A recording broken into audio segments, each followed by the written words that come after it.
काल पुरुष। आज हम इस मूवी को एक्सप्लेन करने वाले हैं। काफ़ी लोग इस मूवी के बारे में नहीं जानते होंगे। मूवी में हमें एक कॉलेज दिखाया जाता है जो कि अब बंद हो चुका है। उसमें छुट्टियां लग चुकी है। ताला लगाने वाला लड़का विनोद होता है और उसके साइड में खड़ा हुआ लड़का अमित होता है। अमित उसी कॉलेज में छुट्टियां लग चुकी है लेकिन वो वहीं रुक जाता है और ताला लग चुका है।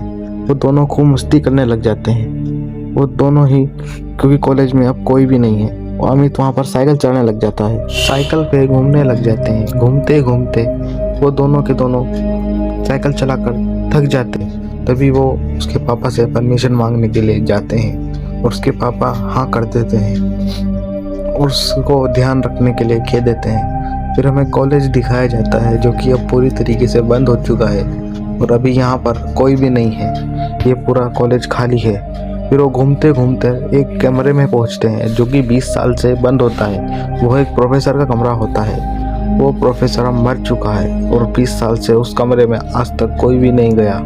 ये घूमते घूमते वहाँ पर पहुँच जाते हैं। तभी वहाँ पर अमित सारी की सारी चीज़ों को छेड़ने लग जाता है। तभी वहाँ पर विनोद उसे मना करता है और मजाक में गलती से उनके हाथ सर कुछ गिर जाता है। पॉट गिरने के बाद विनोद उसका हाथ पकड़ के उसे वहाँ से ले जाता है और फिर हम मूवी में देखते हैं कि विनोद और अमित बैठे हुए हैं। अमित अपने एक दोस्त से मिलने के लिए गांव के उस पार जाने वाला है, दूसरे गांव में, और अमित भी हाँ कर देता है। फिर हमें इस मूवी में एक आदमी को दिखाया जाता है जिसका नाम गंगा होता है। वो इस गांव को पार करके दूसरे गांव में जा रहा होता है। उसके लिए बीच में से जंगल को पार करना होता है। जंगल के बीच में उसे कुछ चीज़ दिखती है। तभी वो चीज़ को देखने जाता है। तभी उसकी बेटी को वो राक्षस उठा कर ले जाता है और तभी वो उसकी तरफ देखने लगता है और उसको बहुत डर लगने लगता है। तभी वो डर के मारे उसके पास जाता है। तभी हमें कुछ लोग दिखाए जाते हैं। वो गांव के लोग होते हैं। वो गांव से बाहर आए होते हैं। तभी उन्हें कुछ आगे चीज़ें दिखती है। तभी उन्हें घूमते घूमते गंगा की बॉडी मिल जाती है। वो उस बॉडी को उठाकर लेके जाने वाले होते हैं। तभी वो लोगों को बुलाने लग जाते हैं। गंगा अभी जिंदा होता है। तभी हम विनोद और अमित को देखते हैं जो कि पिछले गांव में अमित अपने एक दोस्त से मिलने जा रहा होता है। वो उसकी गर्लफ्रेंड से मिलने जा रहा होता है। अमित वहीं पर उससे मिलकर आएगा। तभी वो निकल जाता है। तभी हम मूवी में अमित को जाते हुए देखते हैं। तभी उधर से गांव का मुखिया जो सरपंच है वहाँ का, वो आ जाता है। उन लोगों ने ही उसको बुलाया होता है। तभी वो वहाँ पर आकर उस झोपड़ी में चला जाता है उस गंगा से मिलने के लिए। तभी वो लोग उसे बचाने की पूरी कोशिश कर रहे होते हैं। सरपंच आकर उसे देखने लग जाता है। तभी सरपंच बाहर आ जाता है और बाहर आकर उनसे बातें कर अपने घर की तरफ निकल जाता है। तभी वो इंसान कहता है कि ये शायद ही बच पाएगा। तभी वो लोग चला जाता है। तभी वो अमित अपने एक दोस्त से, उसकी गर्लफ्रेंड से मिलने के लिए सरपंच के घर में आया होता है। सरपंच के घर में ही उसकी दोस्त रहती है। तभी वो लाइट जलाकर अपने ही दोस्त से यानी उसकी गर्लफ्रेंड से मिलने लग जाता है और वो उसे जगाने की कोशिश करता है। वो एकदम से उठ जाती है और वो दोनों के दोनों बातें करने लग जाते हैं। वो उसकी गर्लफ्रेंड होती है। उसने ही बोला था कि तुम मुझसे मिलने आना। तभी गांव का सरपंच लोगों से बात करने लग जाता है। कहता है कि हम इससे कैसे जीतेंगे। ये रात के समय में ही निकलता है लड़ाई करने के लिए। दिन में ये नहीं निकल सकता। हम इससे कैसे जीतेंगे। हमारे पास ना ही कोई हथियार है और ना ही एक दिखता कैसा है। ये मारता सबको है। फिर हम मूवी में दिखाते हैं कि अमित अपनी गर्लफ्रेंड से मिलकर वापस आ रहा होता है और रास्ते में रुक जाता है। रुकते हुए ही उसे कुछ आवाज़ें आने लग जाती हैं। आवाज़ें आते से ही वो बहुत डर जाता है और डर के मारे वो वहाँ से भागने लगता है क्योंकि उसके पीछे कोई चीज़ आ रही होती है। तभी वो भागते भागते आगे निकल जाता है। आगे निकलते से ही वो गलती से गिर जाता है। गिरते से ही वो वहाँ से पाँव भागने लग जाता है। पाँव भागते भागते उसे बहुत डर लगने लगता है। डरते डरते वो जंगल के बाहर आ जाता है। आते से ही वो देखता है कि विनोद वहाँ पर ही खड़ा होता है और वो कहता है कि तू डरता क्यों है, क्या हुआ। तभी वो उसे बताता है कि कोई चीज़ मेरा पीछा कर रही थी। तो विनोद लाइट मार के देखता है तो वहाँ पर कोई नहीं होता। तो वो दोनों ही अपनी साइकिल लेने के लिए वहाँ पे जाते हैं। तभी सवेरा हो जाता है। तभी हम देखते हैं कि उसके पापा वहाँ पर ही खड़े होते हैं और वो डर जाते हैं कि तुम यहाँ से कहाँ पर से आ रहे हो, क्योंकि वो जानते हैं कि ये लोग कुछ ना कुछ शरारत कर रहे होंगे। तभी वो उसे एक कहानी सुनाता है, क्योंकि इस जंगल के अंदर क्या चीज़ है उन्हें नहीं पता, इसलिए वो उसे बताने लग जाता है। क्योंकि अमावस को ही वो शैतान आदमखोर पैदा हुआ था। उसकी माँ हमें दिखाई जाती है, जो कि अमावस के दिन बाहर निकल गई, जिस दिन सूर्य ग्रहण था। और सूर्य ग्रहण के दिन ही उसके लड़का पैदा हुआ। वो शैतान की तरह दिखता था। उसने लोग बागों को धीरे धीरे करके मारना चालू कर दिया और मारते ही एक दो जनों को उसने वहीं पर ही मार दिया। तभी गांव के सारे लोगों ने मिलकर उस गेट पर ताला लगा दिया। ताला लगाने के बाद उन लोगों ने डिसाइड करा कि हम इसे मार देंगे। तभी वो जैसे अंदर गए तो उसकी माँ ने उसे गेट तोड़कर बाहर निकाल दिया था और खुद ने वहीं पर फांसी लगा ली थी। तभी हम देखते हैं कि उसके बाद से ही गांव में अकाल पड़ने लग गया। जानवर इधर उधर जाते तो उन्हें वो शैतान पकड़कर मार देता। लोग बागों को भी वो मार रहा था। वहाँ पर अकाल छाने लग गया। वहाँ पर सारे जीव मरने लग गए। तभी सारे के सारे गांव वाले इधर के गांव को छोड़ कर दूसरे वाले गांव में जाके शिफ्ट होने लगे। ये थी कहानी। उसके पापा ने ये कहानी उन्हें बताई। तभी वो गांव के उस साइड पहुंचते हैं जहाँ पर उन्हें शैतान के बारे में कुछ पता करना होता है। तभी वो एक शेखर नाम के इंसान से मिलते हैं, जो कि उस कॉलेज में ही पढ़ता है। ये इनका सीनियर होता है। तभी वो उस शैतान के बारे में उसे ज़्यादा कुछ पता नहीं होता है। तभी वो उन्हें थोड़ा बहुत जानकारी दे देता है। वो बताता है कि मेरे को इसके बारे में ज़्यादा कुछ पता नहीं है। अगर तुम्हें इसके बारे में जानना है तो तुम एक टीचर से मिल लो, मैं उसे जानता हूँ। तभी वो लोग उस टीचर के बारे में बात करने लग जाते हैं। वो बताता है कि उसने उसके लिए एक किताब लिखी हुई है, तुम उस किताब को जाके पढ़ लो, तुम्हें सब समझ आ जाएगा। तभी हमें मूवी में दिखाया जाता है कि वो लोग उस टीचर के पास पहुंच जाते हैं, जिसके पास उस किताब की पूरी जानकारी होती है। वो किताब उसी ने लिखी होती है। तभी वो दोनों बातें करने लग जाते हैं। वो बताता है कि मैंने अपनी सारी ज़िंदगी उस किताब के लिए लिख डाली।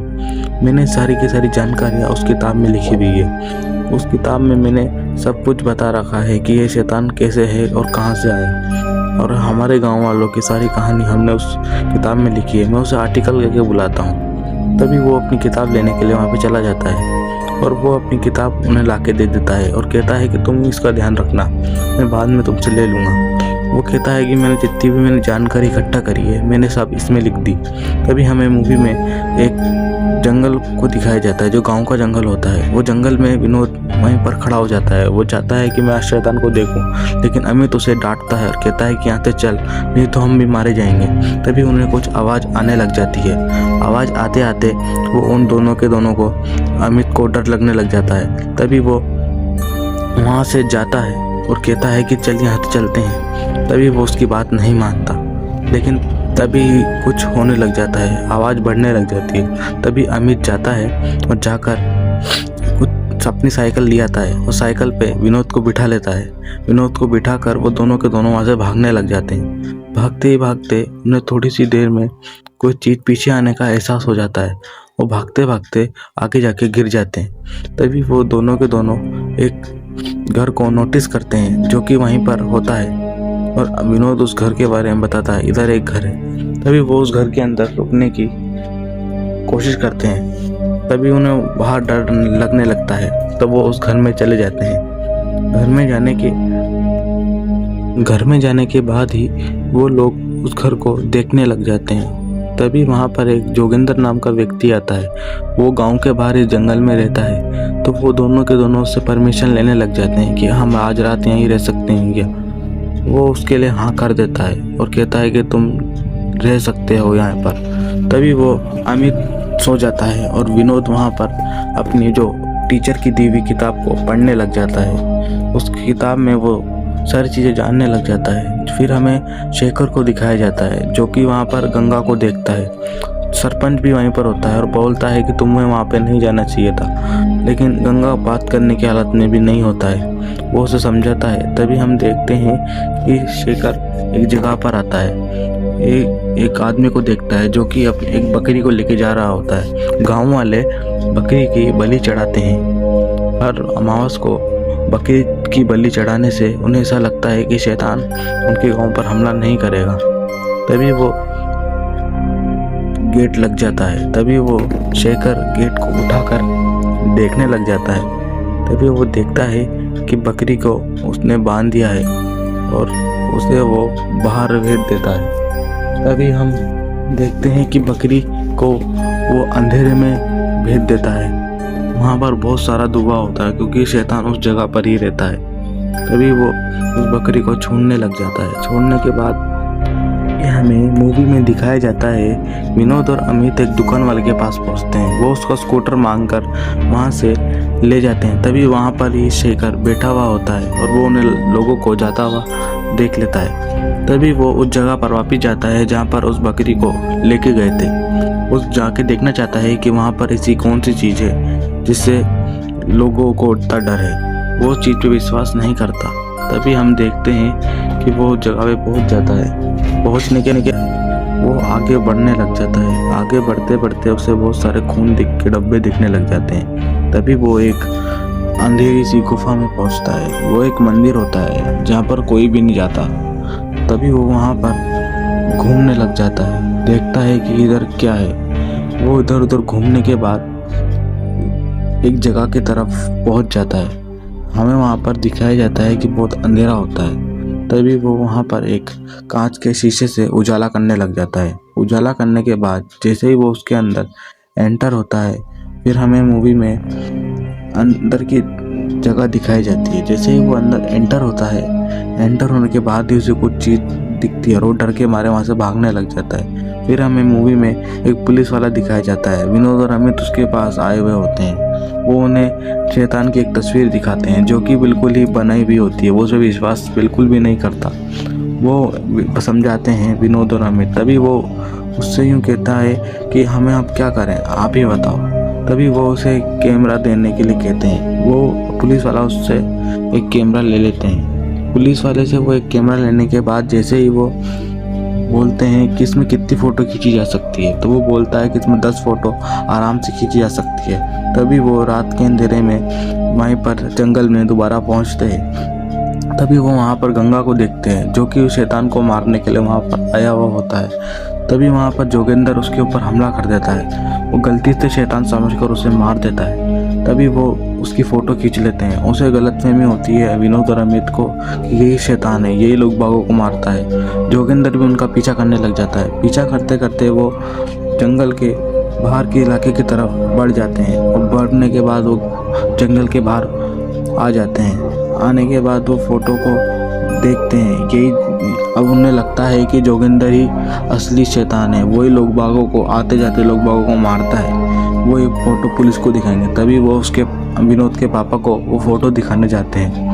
तभी विनोद के पापा उन्हें असलियत बताते हैं कि वो उसका शैतान का असलियत का भाई है, क्योंकि वही भी उसको मारने के लिए जंगल में रुका हुआ है। वो उसका रियल भाई है। तभी वो 20 साल पुराने उसी कमरे में दोबारा पहुंचते हैं उस प्रोफेसर की फ़ोटो के पास। उन्हें कुछ क्लू मिला हुआ होता है। वो चाहते हैं कि वो जानते हैं इस बात को कि इसके पास ही कुछ ना कुछ क्लू होगा, क्योंकि उसके पापा ने इस बात का जिक्र किया था। तभी वो चीज़ों को ढूंढने लग जाते हैं। ढूंढते ढूंढते उन्हें वहाँ पर वो टाइम हो जाता है। तभी उन्हें वहाँ पर तभी उन्हें ढूंढते ढूंढते पीछे एक कमरा दिखता है। उस कमरे के अंदर वो जैसे ही जाते हैं उन्हें वहाँ पर एक दरवाज़ा देखने को मिलता है। तभी वो लैब में पहुँच जाते हैं। उस लैब में 20 साल से कोई भी नहीं गया। वो 20 साल से ही बंद थी कि लैब। तभी वो ढूंढते ढूंढते वो इधर उधर देखने लग जाते हैं। तभी वो देखते देखते एक बॉक्स उन्हें हाथ लगता है। जैसे ही वो बॉक्स को खोलते हैं उन्हें उसमें से एक टेप रिकॉर्डर मिलता है। वो पुराने ज़माने का टेप रिकॉर्डर होता है। तभी वो टेप रिकॉर्डर के बाद उन्हें ही एक फ़ोटो दिखाई जाती है। वो फ़ोटो एक औरत की होती है। ये एक प्रोफेसर की लैब की फ़ोटोज़ है। तभी हमारी कहानी अंग्रेज़ों के ज़माने में आती है। वहाँ पर एक प्रोफेसर दिखाया जाता है जो कि अंग्रेज़ों की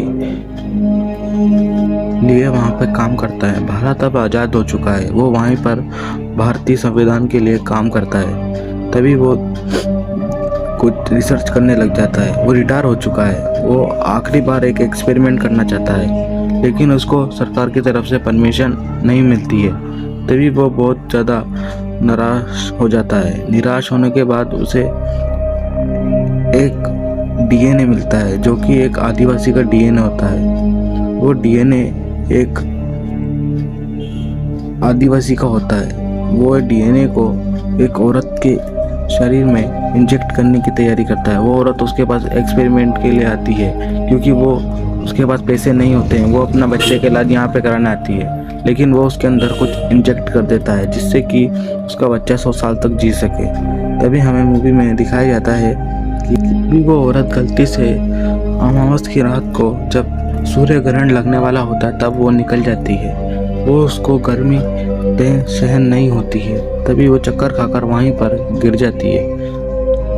तभी हमें कहानी में प्रोफेसर की टेप दिखाई जाती है। वो बताता है कि शैतान सिर्फ रात के अंधेरे में ही शिकार कर सकता है। वो दिन में बाहर नहीं निकल सकता। उसे खून की बू 15 किलोमीटर दूर से भी आ जाएगी। ये इसको वो बहुत अच्छा बनाना चाहता था, लेकिन अमावस की रात को निकलने के बाद ही वो बच्चा बिगड़ चुका था। तभी हम लोग मूवी में देखते हैं कि मुखिया की बेटी घर से कहीं जा चुकी है। वो कहीं पर गुम हो चुकी है। मुखिया सब गांव वालों को बुलाकर पूछने लग जाता है और हम उसकी बेटी को देख सकते हैं। वो जंगल के रास्ते अमित से मिलने के लिए जा रही है। तभी वो रास्ते में आगे की ओर चलने लग जाती है। तभी हम मूवी में देखते हैं कि गांव वाले सारे के सारे उसकी बेटी को ढूंढने के लिए और उस शैतान को आज ही खत्म करने के लिए, जिसका नाम शेखर होता है, वो भी उन सबको गाइड करता है। कहता है कि आज हम शैतान को नहीं छोड़ेंगे। तभी विनोद और अमित भी उसी जंगल के रास्ते जा रहे होते हैं। उसकी गर्लफ्रेंड उससे मिलने आ रही है, इसलिए विनोद और अमित उधर के रास्ते ही जा रहे हैं और उन्हें जोगिंदर से भी काम होता है। तभी वो लोग गांव वाले सारे के सारे शैतान को मारने के लिए एकजुट होकर वहाँ से जाने लग जाते हैं। तभी हम मूवी में देखते हैं कि जोगिंदर सबको लेकर आ रहा है और वहीं पर अमित की गर्लफ्रेंड टीना वहीं पर बंद होती है जोगिंदर के घर पे। तभी वो अमित उसे छुड़ाने के लिए वहां पर आ जाता है। वो उससे पूछता है कि तुम्हें यहाँ पर किसने बांधा। तभी हम मूवी में देखते हैं थोड़ी ही देर में वहां पर जोगिंदर आ जाता है। वो उसे देखकर डर जाते हैं। जोगिंदर उन्हें अपने साथ उसी मंदिर पे ले जा रहा होता है। अमित जोगिंदर का खंजर अपने पास रख लेता है और हमें मूवी में गांव वाले दिखाए जाते हैं जो कि शैतान को मारने के लिए और सरपंच की बेटी को ढूंढने के लिए इस दीवार को तोड़ने वाले होते हैं। सभी अपने अपने प्रयास से दीवारों पे तोड़ने के लिए हमला करने लग जाते हैं। तभी विनोद और अमित और जोगिंदर उसकी गर्लफ्रेंड टीना को दिखाया जाता है जो कि जंगल के रास्ते उस मंदिर की ओर जा रहे हैं जहाँ पे शैतान रहता है। वो उन सबको लेकर जोगिंदर इसलिए जा रहा होता है कि यही उसका सच जानते हैं गंगा को मारने का। वो वहाँ पर जाके शैतान को मारेगा, इसलिए वो उनको अपने साथ ले जाता है। तभी आगे बढ़ते हुए हम मूवी में देखते हैं कि गांव के सारे लोग बारूद को लगाने लग जाते हैं क्योंकि ये दीवार ऐसे नहीं टूटेगी, इसलिए वो उसमें बारूद लगा के तोड़ेंगे। तभी हमें जोगिंदर और अमित वापस दिखाए जाते हैं। वो लोग वहाँ पर उसकी गर्लफ्रेंड दूसरी भावना भी आ जाती है। वो जोगिंदर को मारने का प्रयास करती है लेकिन वो असफल हो जाती है। तभी हम देखते हैं गांव वाले बारूद लगा रहे हैं। दीवार को तोड़ने का सिर्फ एक ही तरीका है। तभी गांव वाले द्वार को तोड़ के लोग आगे की ओर बढ़ने लग जाते हैं। तभी हमें विनोद और अमित दिखाए जाते हैं जो कि उस मंदिर के सामने आगे खड़े हो जाते हैं। तभी हमें शैतान को दिखाया जाता है। उसके हाथ देखकर विनोद डर जाता है। तभी उसकी भयानक शक्ल देख के सब लोग डर जाते हैं क्योंकि वो आधा इंसान और आधा आदिवासी जैसा था। तभी वहाँ पर जोगिंदर उसके ऊपर हमला करने की तैयारी के लिए छुप जाता है। वो सबको सूंघने लग जाता है। तभी उसे सुगंध आने लग जाती है। तभी वो देखता है कि जोगिंदर उसके ऊपर हमला करने के लिए वहाँ पर ही खड़ा था। वो उसकी खुशबू सूंघ नहीं पा रहा होता है। तभी वो उसके ऊपर हमला कर देता है। वो दोनों के दोनों वहाँ से भागने लग जाते हैं। तभी यहाँ पे जोगिंदर आके उन्हें बचाने लग जाता है। दोनों के बीच में घमासान युद्ध होने लग जाता है। उन पे ऊपर भारी पड़ रहा होता है क्योंकि वो बहुत ज़्यादा ताकतवर होता है। जोगिंदर उसे काबू नहीं कर पा रहा होता है। तभी हमें विनोद और अमित को दिखाया जाता है जो कि मंदिर के अंदर आ चुके हैं। उन्हें यहाँ से बाहर जाने का रास्ता ढूंढ रहे हैं। तभी वो देखते हैं कि उसकी अमित की गर्लफ्रेंड बेहोश हो चुकी है। तभी वो दोनों के दोनों एक गुफा में आ जाते हैं। विनोद वहाँ पर उसे एक गन मिलती है। वो गन से शैतान को मारना चाहता है। तभी वो उस गन के पास आकर खड़ा हो जाता है जहाँ पर शैतान आने वाला है। उसे गन पॉइंट में लेके मार देगा। तभी वो जैसे ही वहाँ पर पोजीशन में आकर खड़ा होता है तभी उस शैतान आने की उसे आहट सुनाई देती है। तभी वो वहीं पर खड़ा हो जाता है और शैतान के आने का इंतज़ार करने लग जाता है।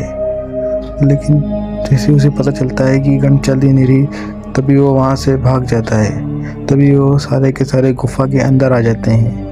वो जानते हैं कि यहाँ से बाहर निकलने का रास्ता होगा। तभी वो गुफा के अंदर से जगह जगह पर घूमने लग जाते हैं और उन्हें बाहर का रास्ता मिल जाता है। वो एक दूसरे जंगल में आके ख़त्म होता है। तभी हम वहाँ पर नोटिस करते हैं कि शैतान वहीं पर उनके पास आ जाता है। वो उन पर हमला करने की वहीं पर आ जाता है। तभी वो सारे के सारे डर जाते हैं। तभी जैसे ही शैतान उनके पास आने लगता है पीछे से जोगिंदर, तभी वहाँ पे जोगिंदर उसके गले में चेन डाल के उसको अपनी तरफ खींचने लग जाता है। तभी शैतान वहाँ पर हड़बड़ाने लग जाता है क्योंकि वो जोगिंदर को समझ नहीं पा रहा होता है। जोगिंदर उसको अपनी तरफ बुलाने लग जाता है। तभी जो शैतान उसके ऊपर गुस्सा से आ जाता है। तभी उन दोनों के बीच में लड़ाई होना स्टार्ट हो जाती है। तभी विनोद और अमित भी वहाँ से भागने लग जाते हैं। तभी हमें मूवी में दिखाया जाता है कि वहाँ पे बहुत सारी पुलिस की गाड़ियाँ आ चुकी है। वो गांव वाले सब वहीं पर होते हैं। तभी पुलिस की गाड़ियाँ दरअसल उसी पुलिस वाले ने बुलाई थी जिसके पास विनोद और अमित गए थे। तभी वो गांव वालों को पास भी आ जाते हैं। पुलिस वाले उस शैतान को चारों ओर से घेरने लग जाते हैं। तभी वहाँ पर हम देखते हैं कि शैतान को वहाँ के आने की, पुलिस वालों की आने की खबर हो जाती है। तो वो वहाँ से उनको पहचान नहीं पा रहा होता है। तभी वो उनके ऊपर हमला करने के लिए आगे बढ़ने लग जाता है। तभी हम देखते हैं कि शैतान को कोई भी देख नहीं पा रहा होता है। वो सबकी खुशबू सूंघ रहा होता है। तभी वहाँ पर स्मोक बम की बारिश होने लग जाती है। तभी पुलिस वाले सब उस शैतान को मारने के लिए इधर उधर गन पॉइंट लेके घूम रहे होते हैं, लेकिन शैतान किसी के हाथ नहीं आ रहा होता है। तभी हम मूवी में देखते हैं कि एक जोगिंदर ने उसका गला पकड़ लिया होता है और पुलिस वाले सारे के सारे उसके ऊपर टारगेट लगा रहे होते हैं।